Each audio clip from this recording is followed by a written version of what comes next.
Hello there, and welcome to Frank Reads. I'm Frank Hasenmüller. I've been reading some of my favorite stories lately, and I thought I'd share them with you. I enjoy them, and I hope you will too. Well, today is Christmas Eve, and I thought I would commemorate the holiday by reading a classic American poem about Christmas Eve. And this poem actually really helped solidify the image that we have of Santa Claus in the popular imagination. It was first published in 1849, and it was initially published anonymously before it was later credited to Clement C. It is called A Visit from St. Nicholas, but it is probably more popularly known by its opening line, which I suspect you'll recognize.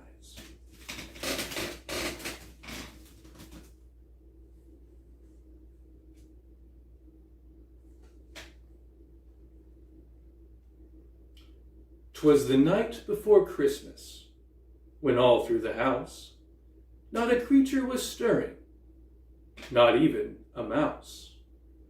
The stockings were hung by the chimney with care, in hopes that St. Nicholas soon would be there. The children were nestled all snug in their beds, while visions of sugar plums danced in their heads.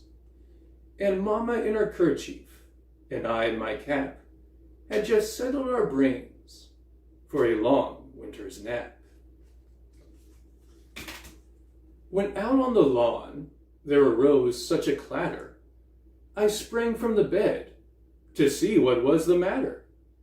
Away to the window I flew like a flash, tore open the shutters, and threw up the sash. The moon on the breast of the new-fallen snow gave the luster of midday to objects below. When, what to my wondering eyes should appear but a miniature sleigh and 8 tiny reindeer, with a little old driver so lively and quick, I knew in a moment it must be Saint Nick. More rapid than eagles his coursers they came, and he whistled and shouted and called them by name. Now Dasher, now Dancer, now Prancer and Vixen. On Comet, on Cupid, on Donder and Blitzen. To the top of the porch, to the top of the wall. Now dash away, dash away, dash away all. As dry leaves that before the wild hurricane fly, when they meet with an obstacle, mount to the sky. So up to the housetop the coursers they flew, with a sleigh full of toys, and St. Nicholas too. And then in a twinkling I heard on the roof the prancing and pawing of each little hoof. As I drew in my head and was turning around, down the chimney St. Nicholas came with a bound. He was dressed all in fur, from his head to his foot, and his clothes were all tarnished with ashes and soot. A bundle of toys he had flung on his back, and he looked like a peddler just opening his pack. His eyes, how they twinkled, his dimples, how merry. His cheeks were like roses, his nose like a cherry.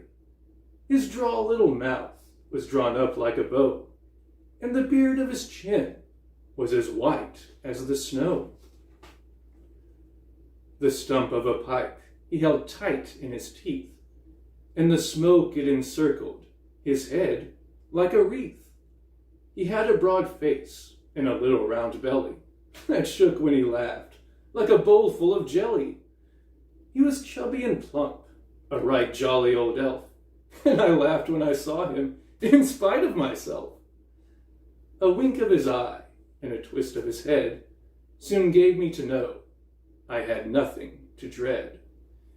He spoke not a word, but went straight to his work, and filled all the stockings, then turned with a jerk, and laying his finger aside of his nose, and giving a nod, up the chimney he rose.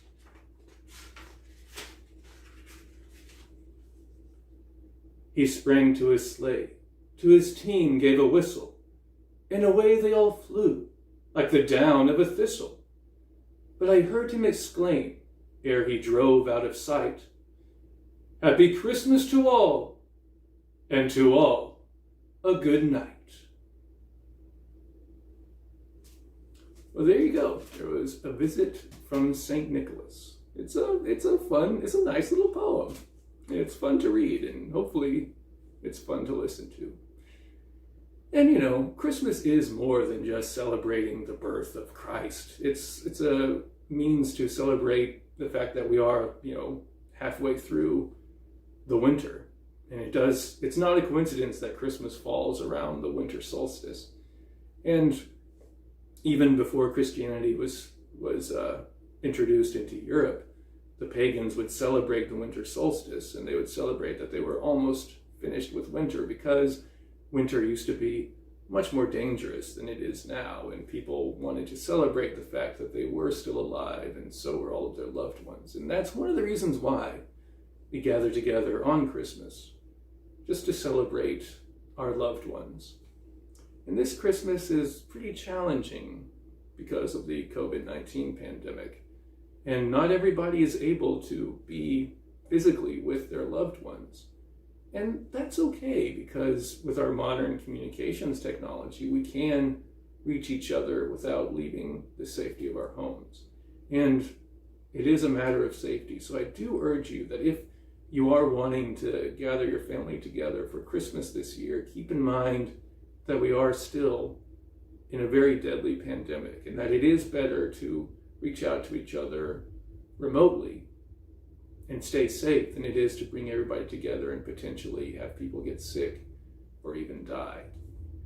So it's a bit of a down note, but it is the year 2020, so it's been one down note after another.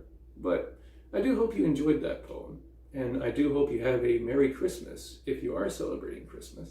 And if not, I hope you have a good day, and I hope that next year will be better than this one. So thank you for joining me. I hope you'll join me next time. And until then, keep reading.